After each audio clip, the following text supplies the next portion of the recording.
সারা বাংলাদেশের 90% জনগোষ্ঠীর সহানুভূতি এবং চিন্তাধারা এবং মানসিকতা এবং উপলব্ধি বিশ্বাস যেন আমাদের 10% জনগোষ্ঠীর প্রতি স্পেশাল যেন অ্যাটেনশন থাকে।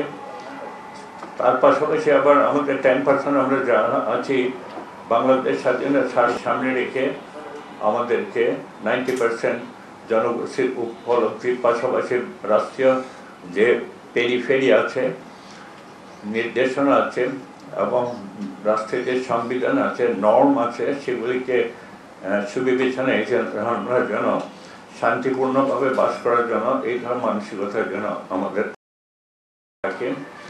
এবং সবচেয়ে বড় জিনিস হচ্ছে বৃহত্তর পার্বত্যাঞ্চলে আমরা যে আজকে দীর্ঘ আফটার স্বাধীনতা প্রাপ্তির থেকে যে সমস্ত আনরেস্ট সিচুয়েশনের পরে বর্তমানে এই অবস্থায় এসেছি, সেটা জন্য সম্মিলিত প্রচেষ্টা, সম্মিলিত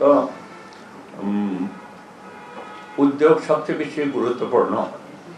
এখানে কোনো ব্যক্তির পক্ষে, কোনো দলের পক্ষে, রাষ্ট্রের পক্ষে শুধু না, এই হিল ট্র্যাক্সের ভিতর যারা বসবাসকারী আমরা যারা আছি, সকল জাতিসত্তা, পাশাপাশি এখানে যারা, আমি যদি বলি এখানে আপনার ন্যাশনাল পলিটিক্স আমরা যারা করি, পাশাপাশি রিজিওনাল পলিটিক্স যারা করেন, সংগঠন যারা আছেন এবং ল এনফোর্সিং এজেন্সি যারা আছেন, এবং স্পেশালি আজকে আপনারা যে মিডিয়া উইং, আমার মনে হয় সমস্ত কিছুর পাশাপাশি আপনাদের ভূমিকা, সব কিছুর পাশাপাশি আপনার ভূমিকা অনেক বেশি এফেক্টিভ এবং অনেক বেশি গুরুত্বপূর্ণ। বিকজ আপনাদের চিন্তা চেতনা, ধ্যান ধারণা, আপনাদের লেখনী, এটা সারা বাংলাদেশ শুধু না, সারা বিশ্বকেই এটা হেলথ ট্যাক্সের ব্যাপারে